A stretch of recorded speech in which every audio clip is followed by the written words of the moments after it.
Ngayong umaga ay maganda na pag-aralan natin ang pagsamba hindi lang sa pagpupuri, no? Masarap sumamba, magpuri sa Panginoon. Pero hindi lang dito nagtatapos, kundi tayo man ay nakikinig din sa salita ng Panginoon. Amen po ba?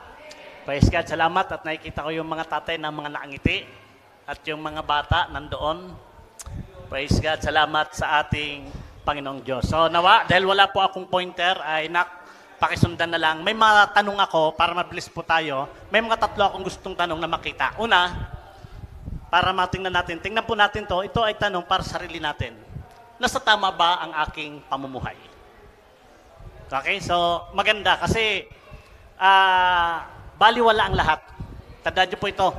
Baliwala ang lahat ng pagsamba, pagpupuri kung hindi tama ang ating buhay sa Panginoon. Nasa tama ba ang aking pamumuhay? Pangalawa, labas natin, ano sabi dyan? Natutuwa kaya ang Diyos sa akin? So, mga tanong na magandang magkaroon tayo ng reflection sa ating sarili. At pangatlo, no, ang mga ginagawa ko ba ay nakapagbibigay papuri at karangalan sa Diyos? No? Ito mga tatlo na to, bakit ko nilagay ito para maging katanungan sa buhay natin? Ito ang ating pag-uusapan ngayong umaga. Okay? Buhay na nagbibigay karangalan sa Diyos. Amen po ba? So, ano ba yung buhay natin? Sa pamilya, ikaw ba yung anak na ikararangal? Di po ba? Karangalan ka ba ng tatay mo? Karangalan ka ba ng nanay mo? So, pag dinala natin sa Panginoon, sa pamilya ng Lord, karangalan ba tayo ng Diyos? Ito yung buhay natin. Di ba? Yan ang maganda na makita natin ngayon. Kaya buhay na nagbibigay karangalan sa ating Panginoon. May ilang talata na gusto kong basahin dito. Sabi rito sa aklat ng unang Korinto chapter 13 verse 31 hanggang 33, tatlong talata to. Dito natin kukunin ang pag-uusapan natin na salita at mensahe ni Lord ngayong umaga. Sabi diyan, kaya nga kung kayo'y kumakain, umiinom, o naman ang inyong ginagawa ninyo, gawin ninyo ang lahat sa ikarangal ng Diyos. Okay? Huwag kayong maging sanhi ng pagkakasala ninuman ng mga Hudyo, ng mga Hintel, o ng mga kaanib sa iglesia ng Diyos. Next verse, ang sabi diyan, sa halip, last verse, sabi diyan, tularan ninyo ang ginagawa ko. Ganda. Nakakagamit ka ba? Mamaya maganda, no? Maganda. Nagamit mo ba tong salita na to? Kanino man. Tularan, sa halip, tularan ninyo ang ginagawa ko. Sinisikap kong mabigyang kasiyahan ang lahat ng tao sa bawat ginagawa ko. Hindi ko inuuna ang sarili kong kapakanan, kundi ang kapakanan ng marami upang maligtas sila. So sa mga talatang ito mga kapatid, no, tatlong katotohanan ang gusto kong makita ngayong umaga. Una, okay, ang sabi dito, mamuhay na may higit na pagkatakot at paggalang sa Diyos. So tatlo lang ito. Maganda na makita natin itong mga tatlong katotohanan. So balikan natin ang talata, ang sabi ng 31, tingnan nyo. Kaya nga, tingnan nyo, gusto ko makita doon. Sabi ni Paul na gusto ko, kaya nga, ang konteksto po nito mga kaibigan, gusto makita pero hindi ito ang gusto ko po kasi dinivert to ni Paul na ang konteksto po nito yung pagkain. No? Yung mga pagkain inihandog sa mga Diyos-Diyosan at minsan kapag tayo Kristiyano alam na natin at ikaw ay pinapakain. Ang konteksto nito yung mga pagkain na inaalay sa mga handog, no? Sa mga Diyos-Diyosan. Pero ang gusto kong dalhin dito, hindi dito nakulong si Paul, kundi yung diversion na ginawa niya. Ano ito? Sabi niya, kaya nga kung kayo'y kumakain o umiinom. Ito ngayon, papasok. Iniwan niya bigla. Nakuha niyo? Kasi hindi na mahalaga yun Dito niya uli, dinala. Ano man ang ginagawa ninyo. Ibig sabihin, mas lumaki. Hindi lang kumain o uminom, ano man. Nakuha niyo yung kaibahang ginawa ni Paul, ano man. So, mahalaga na makita natin itong mga kabataan, nanay at mga tatay, ano man ang ginagawa ninyo. Anong sabi niya? Gawin ninyo ang lahat sa ikararangal ng Diyos. So, maganda na nakita natin ito mga kapatid, sa ikararangal ng Diyos. Bakit po kaya ito nasabi, no? Next, ano ang sinabi dito? Gusto ko makita nito para maintindihan natin itong pagkatakot. Nilagay ko dito, Kawikaan chapter 1 verse 7. Ang sabi rito, ang pagkatakot. Kasi mamaya, same verse, pero ibang nilagay na pagkasalin. Sabi rito, ang pagkatakot kay Yahweh ay pasimula ng karunungan. Okay? Ito ang gusto kong makita. Paano ka ba nagbibigay parangal sa Diyos? Gusto kong bigyan pansin sa inyo, Yung lolo ko noon, kasi nabuhay ako sa lolo namin, kami nila Pastor Tone, hindi kami tinuruan na irespeto siya. Hindi kami tinuruan na igalang siya. Nakuha niyo po ba? Walang nagturo sa amin noon na lolo namin. Pero bakit yung lolo namin umaani ng mataas na respeto mula sa amin? At hindi rin namin alam na yung ginagawa namin ay nagbibigay na pala kami ng mataas na respeto at paggalang sa lolo namin. Ang dahilan, mga kapatid, takot. Nakuha niyo po ba? Dahil sa takot, no, yung takot namin sa lolo namin ang nagdala para yung lolo namin igalang at respetuhin namin. Kaya nga pag natulog ang lolo namin, huwag kang maglikha ng ingay na pwede niyang ikagigising. Hello? Nakuha niyo po ba? So babalik tayo ngayon, mga anak. Gusto kong kusapin, nagbibigay ba tayo? Ganito ba tayo magbigay respeto sa magulang natin? Kami noon pag naglakad, kasi kawayan ang sahig namin, may silong. Kawayan, alam niyo yung kawayan, kapag tumatagal na may langit-ngit yan eh. Okay, kung anong tunog. Kaya pag kami lumakad, tulog lulo namin, dahan-dahan. Titingnan namin lulo namin, pag medyo gumalaw, op!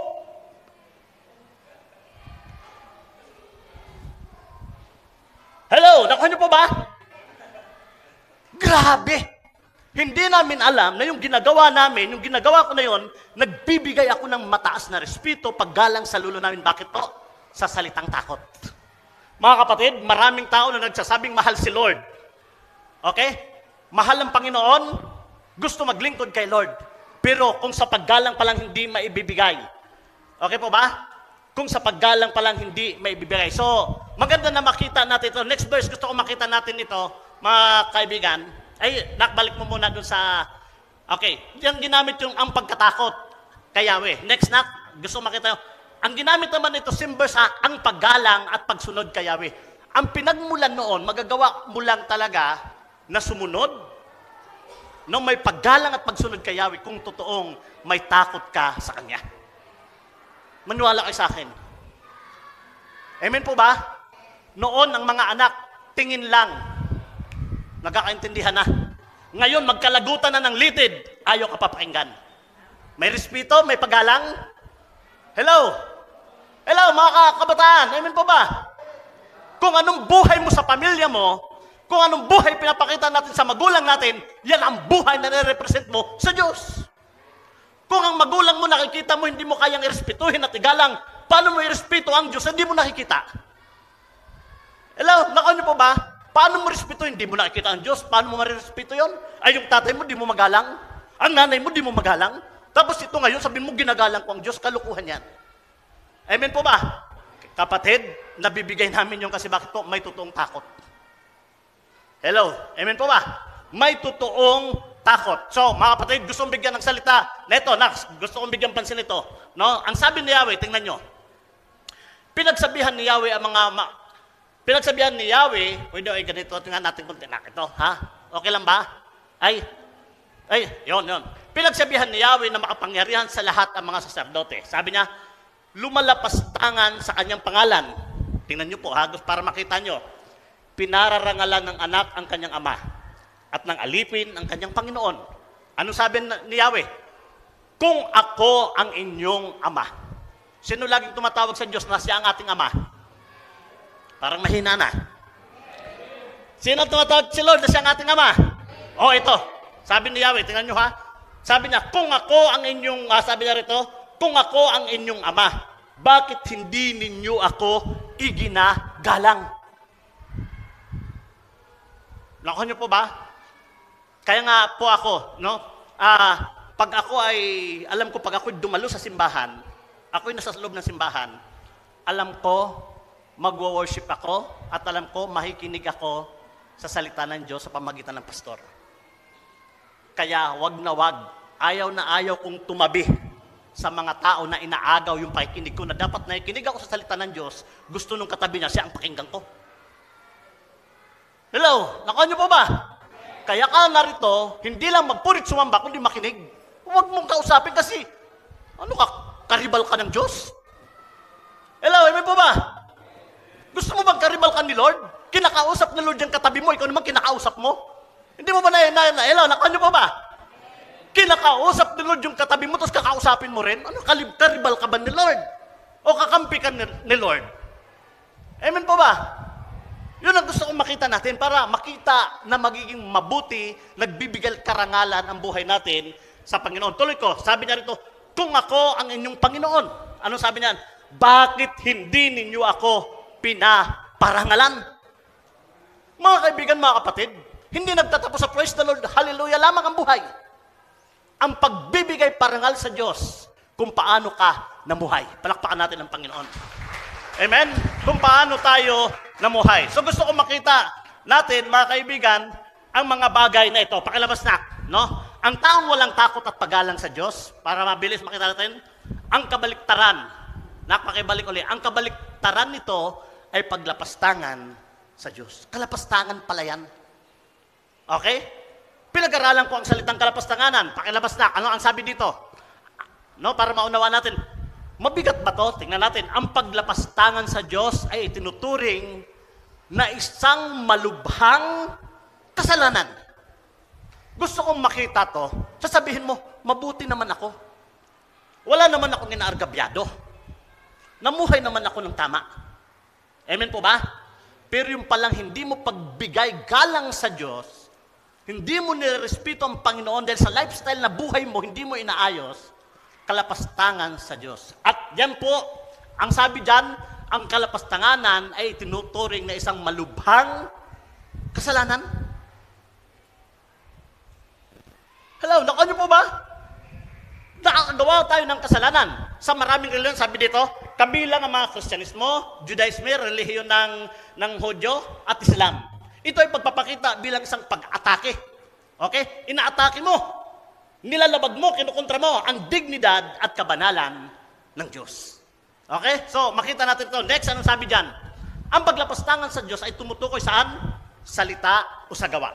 Para makita natin, sabi dyan, sa salita o gawa. Nagpapakita ng kawalan, no?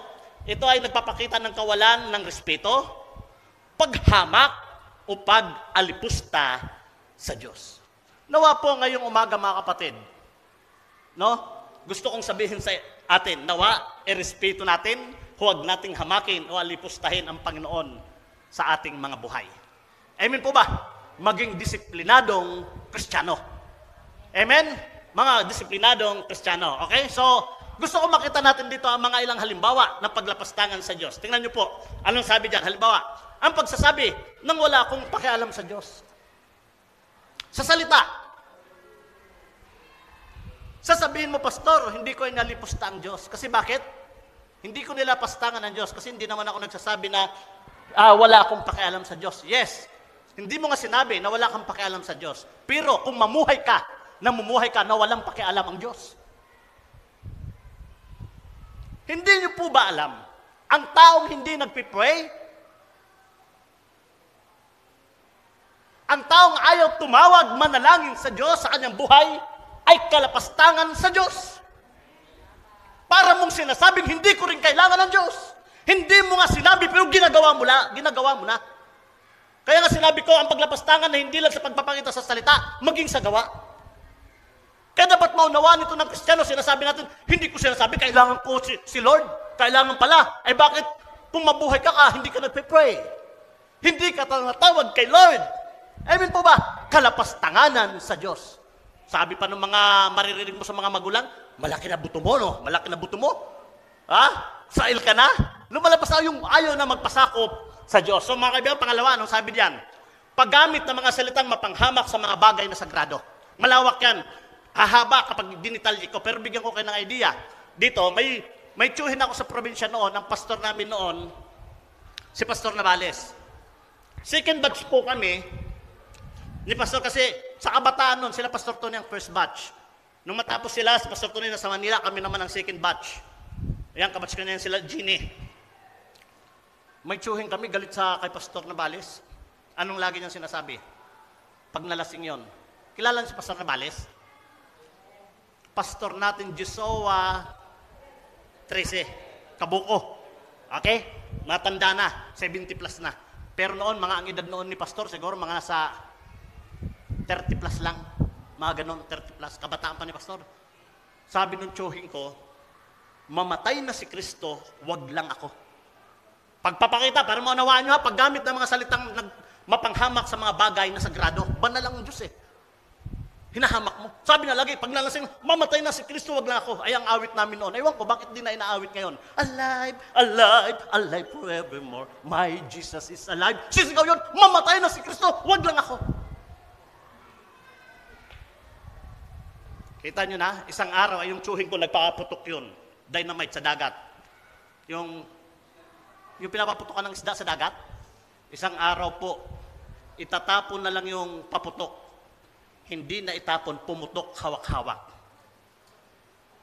Yung tsuhing ko na yon, nirescue yun, walang makitang bangka, walang makitang tao, kundi ang nakita na lang, nire-rescue, karning tao. Hiwa-hiwalay, kahit bungok, hiwalay. At nilalagay na lamang sa planggana ang mga laman. See? Nakita nyo na? So, makikita natin mga paggamit o mapanghamak sa mga bagay na sagrado. Mabigat yan, mga kapatid. Ano ba ang sabi po dyan? Okay? Pagtanggi sa mga turo o utos ng Diyos. Sabi mo, Pastor, yung number 1, hindi ako nagsasalita, pero pinaliwanag ko na, ginagawa mo naman. Number 2, Pastor, hindi ako ganyan. Yes. Sabihin natin, okay. Number 3, pagtanggi. Okay? Kahit ang Diyos hindi mapalubog ang barkong to. Grabe. Nakita nyo na? April 14, 1912. Habang tumatakbo ang barkong ito, yung mga icebergs po na gumuho. Ang icebergs po na yan, pag nakita mo sa dagat, maliliit yan, ang makikita mo maliliit. Pero yung lubog nito sa kalaliman ng dagat, napakalaki. At itong hindi nila kinaya. Okay? Na itong mga binanggan lang, ang dami doon sa ilalim ngayon at nangyari po, April 14, 1912, lumubog ang Titanic. At naitala po, 1,500 ang namatay. Kasama po dyan ang arkitektong lumikha ng barkong ito. Nakita nyo na? So, ano yan mga katotohanan sa buhay natin para makita natin? Ano ang aral na gusto ko makita natin dito? Mga kapatid, huwag tayong magmalaki. Amen po ba? Huwag tayong magmalaki. Bagkus, kilalanin natin ang Diyos sa ating mga buhay na walang anumang mayroon tayo, ikaw, nang hindi dahil sa Kanya. Amen po ba? Anong ipagmamalaki natin? Anong ipagyayabang natin? Sabi ko nga kanila kay Brother Dong, to si Brother Dong, kasama ko pa rin. Ewan ko, kung yung iba nakakaalam sa nangyari kay Brother Dong. Alam ko, Biyernes atay ng madaling araw, nabangga na naman ang sasakyan nito, wasak. Ito yung, di ba lagi ako nandito, pinagdadrive ako nito. Wasak. Pinakita ko sa kanya. No? Sabi ko, ito yung may aral. Sa mga taong wala sa Diyos, ang sasabihin sa'yo, malas. Pero ang pangyayari, sa tingin mo pangit, kapag nasa Diyos ka, sabi ko sa kanya, huwag mong isiping malas. May purpose. Amen po ba? May purpose. Pero sinamahan pa rin ako ni Brother Dong. Nagbaliktad na nga lang. Ako na ang driver niya ngayon. Amen po ba? So, mga kapatid, huwag tayong magmalaki bagkus kilalanin natin ang Diyos sa ating mga buhay na walang anuman, no? Na sa buhay natin kung hindi dahil sa Kanya. Amen po ba? Pwede bang palakpakan natin ang Panginoon? Next, second, to the last, mamuhay na may mabuting halimbawa upang mangyari ang layunin ng Diyos sa ating mga buhay. Balikan natin ang talatang ito. Verse 32. Ang sabi ng talatang ito, huwag kayong maging sanhi ng pagkakasala ni numan. Okay? Huwag tayong maging sanhi. Kaya nga, minumungkahi na maging halimbawa. Bro, may tubig ako dun eh. Saglit po, inom lang ako saglit, mga kapatid. Dalawang bagay ang gusto kong makita nyo rito. Mga kapatid, dalawang concern ni Lord dito. Gusto kong ipakita. Una, nung sabihin nito, ang salitang ito, huwag kayong maging sanhi ng pagkakasala ni Nuwan. Unang concern, ikaw. Okay? Nice ni Lord kasi, maligtas ka.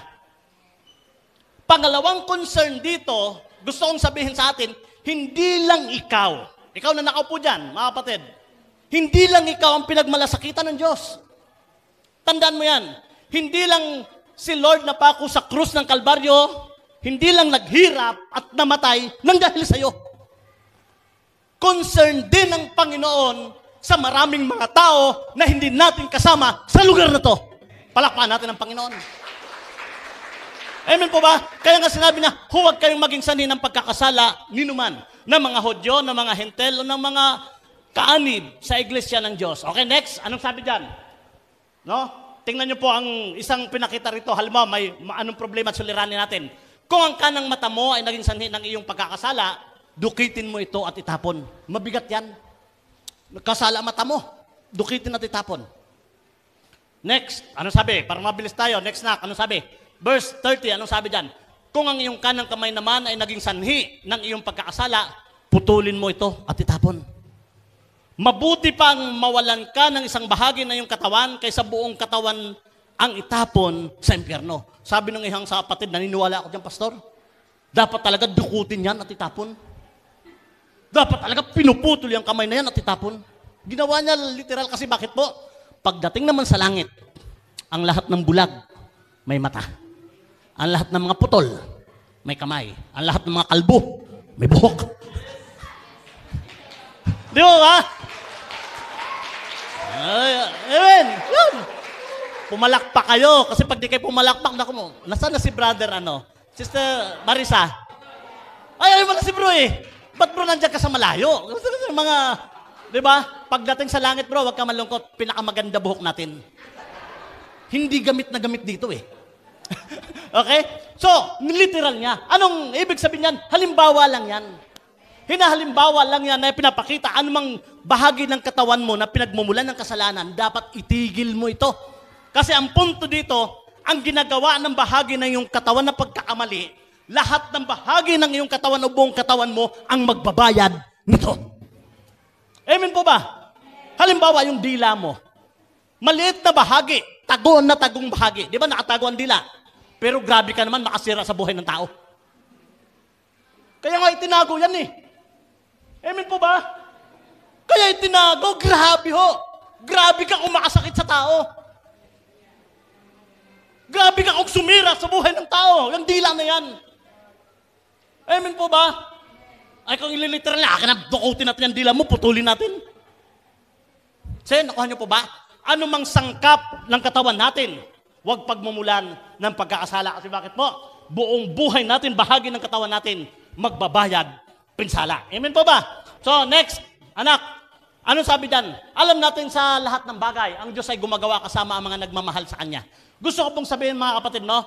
Dito ang mga tinawag ayon sa Kanyang panukala o ayon sa Kanyang layunin sa kanilang ikabubuti. Kung sa Diyos ka, patunayan mo. Hindi pwedeng magsama ang dilim at liwanag. Tandaan niyo po yan. Ang kabutihan at kabaluktutan. Ang katotohanan at kasinungalingan. Hello, hindi pwedeng magsama. Kung sa tingin mo ay ang sabi yan, kasama tayo, no? Ang Diyos ay gumawang kasama ang nagmamahal sa Kanya. Pwede bang makasama ni Lord kung ikaw naman mapagkunwari ka? Ang Diyos na sa katuwiran, ikaw na sa kabaluktutan? Hindi pwede. Amen po ba? Kaya ngayon pa lamang, patunayan natin kung si Lord nga kasama ang buhay natin sa Kanya. Amen po ba? Next, ano sabi po dyan? Para makita natin. No, ang sabi ng Efeso 1, chapter 1, verse 4 and 5, bago pa likhain ng sanlibutan ay pinili niya tayo upang maging Kanya sa pamagitan ng ating pag-ipag-isa kay Kristo. Upang tayo, ito ang Kanyang layunin, para makita natin, no, sa buhay natin, upang tayo'y maging banal at walang kapintasan. Okay? Sabi niyan, higit sa lahat pala. Minsan nag-isip tayo, Lord, ano ba talaga ang layunin mo sa buhay ko? Lalo na kung may pinagdadaanan tayong hindi mabuti. Hindi tama. Tama po ba? Minsan tinatanong natin, mahirap lang kasi mga kapatid, kasi yung pilit nating kinukurap ang layunin ng Diyos sa buhay natin. Ang gusto mong layunin ni Lord, yung nais mong mangyari sa buhay mo. Hello, tama po ba? Ang gusto mong layunin na masabi ni Lord sa layunin sa buhay mo, kung si Lord binigay sa iyo ang mga naisin mo. Pero ang hindi natin alam, ang pinaka-perfect na layunin ni Lord sa buhay ng tao, hindi ang mga bagay na gusto mo, kundi ikaw mismo. Hello, amen po ba? Ang pinaka-perfect yung layunin na mag-isip ka, Lord, ano bang layunin mo? Pasaganain mo ako lahat. Lord, ganito, dapat makita ng ganito. Hindi issue kay Lord yan.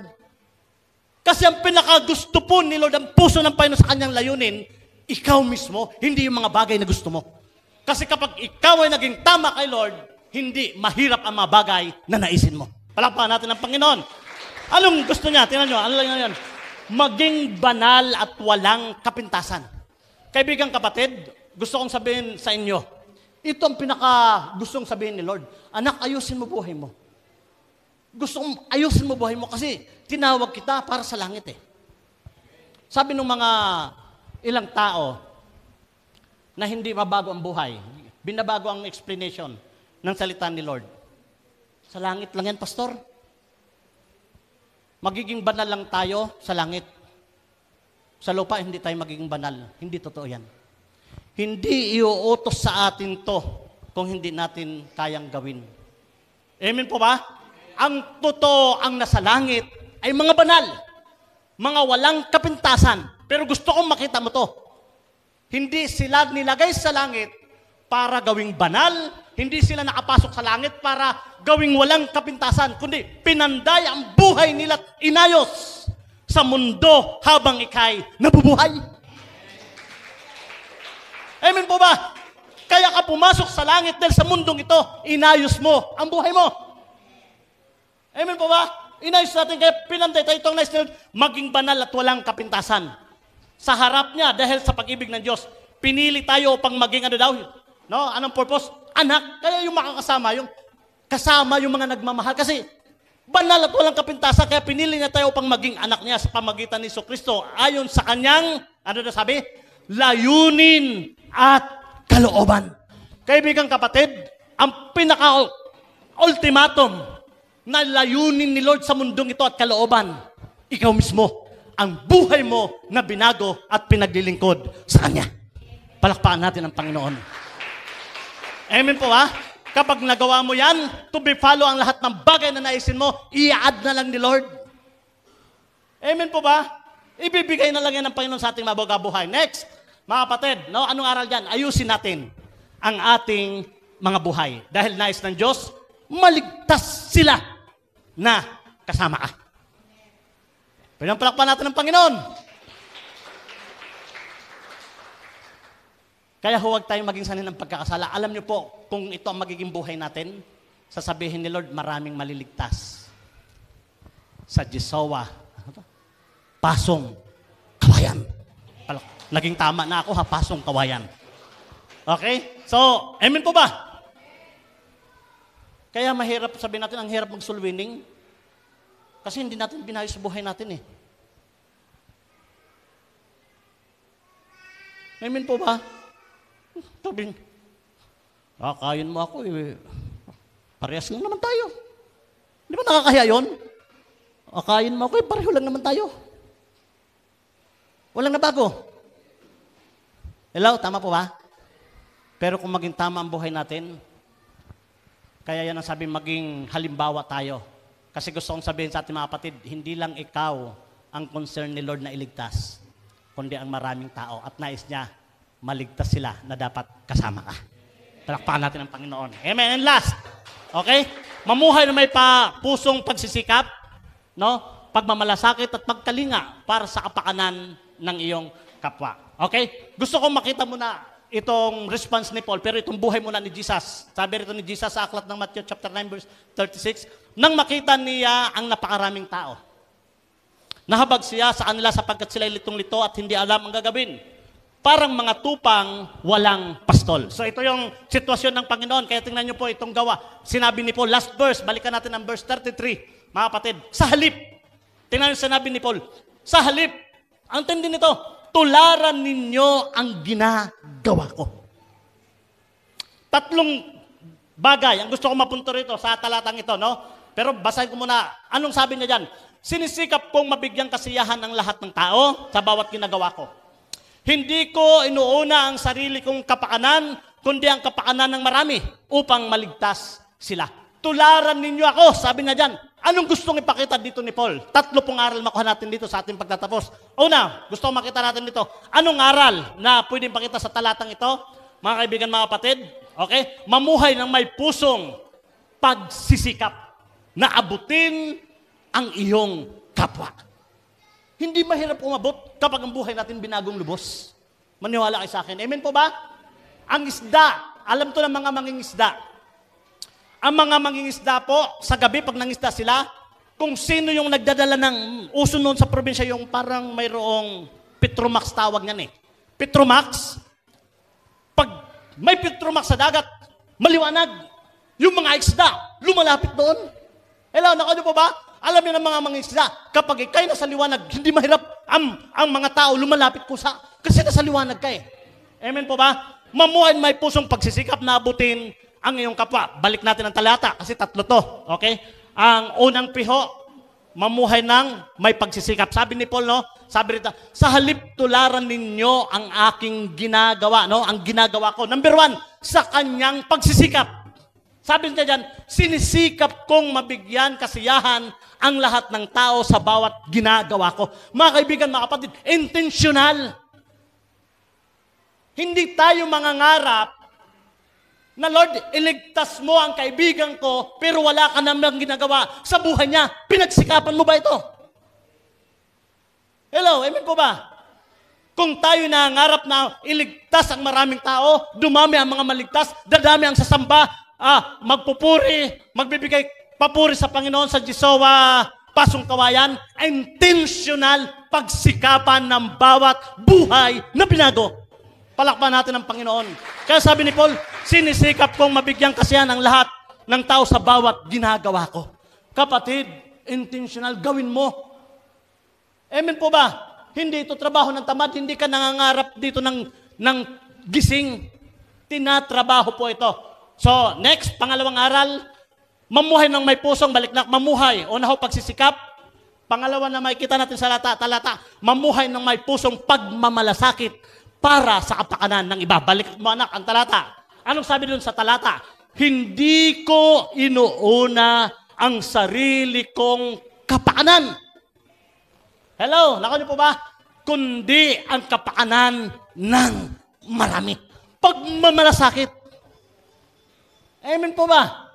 Kaya nga meron tayong awit na yung walang sino man ang nabubuhay para sa sarili lamang. Di po ba? Walang sino man ang nabubuhay para sa sarili lamang.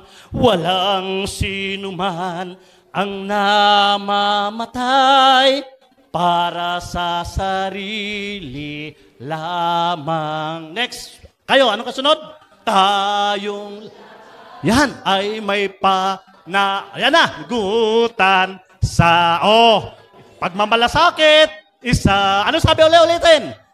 Tayong lahat ay tinipon ng Diyos na makapiling niya. Pagmalasakitan, makapiling niya. Kaibigan, mga kapatid, no? Sa buhay natin, makita natin na ito yung pinapakita ni Paul na hindi lang niya pinagsikapan ang kapwa niya, kundi pinagmamalasakitan niya.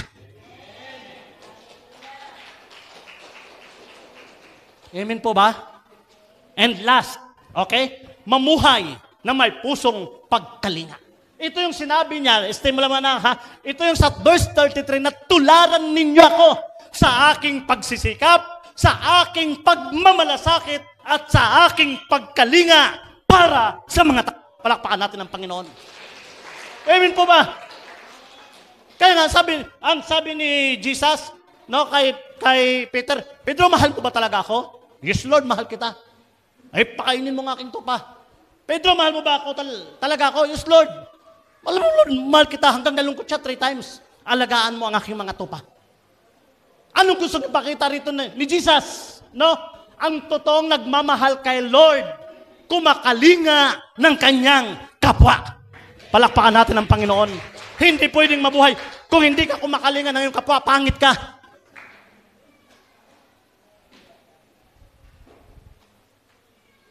Sabihin na natin, nagtayo ka ng pinakamagandang bahay sa paningin mo.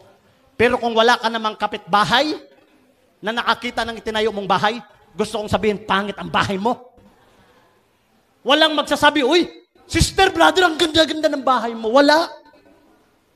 Hindi walang magsasabing ang cellphone mo maganda kung ikaw lang walang taong nagsasabing maganda nga ang cellphone mo. Pangit pa rin yan. Amen po ba? Kaya mga taong walang pagmamalasakit sa kapwa, hindi yan totoong gwapo. Hindi yan totoong maganda, pangit yan. Amen po ba? So mahalaga na makita natin ito. Balikan ko, salip tularan niyo ko. Ninyo ang ginagawa ko, sinisikap ko mabigyan kasiyahan ang lahat ng tao. Sa bawat ginagawa ko, hindi ko inuunang sarili kong kapakanan, kundi ang kapakanan ng marami. Upang, kalingain, upang maligtas sila. Wow! Amen! Tuloy natin sa ating pagtatapos, tingnan natin. Ang sabi po ng mga ngaral, chapter 12, ginamit ko to, mga kaibigan. Lahat ng gawin natin, hayag man o lihim, mabuti o masama, ipagsusulit natin sa Diyos. Anong gusto natin ipagsulit sa buhay mo? Yun ang tanong. Anong gusto mong ipagsusulit kay Lord? Ang kabutihang ginawa mo o ang masamang ginagawa natin? Amen po ba? Kolosas. Anong sabi ng Kolosas, mga kapatid? Ano man ang inyong ginagawa, gawin ninyo ng buong puso na parang sa Panginoon kayo naglilingkod at hindi sa mga tao.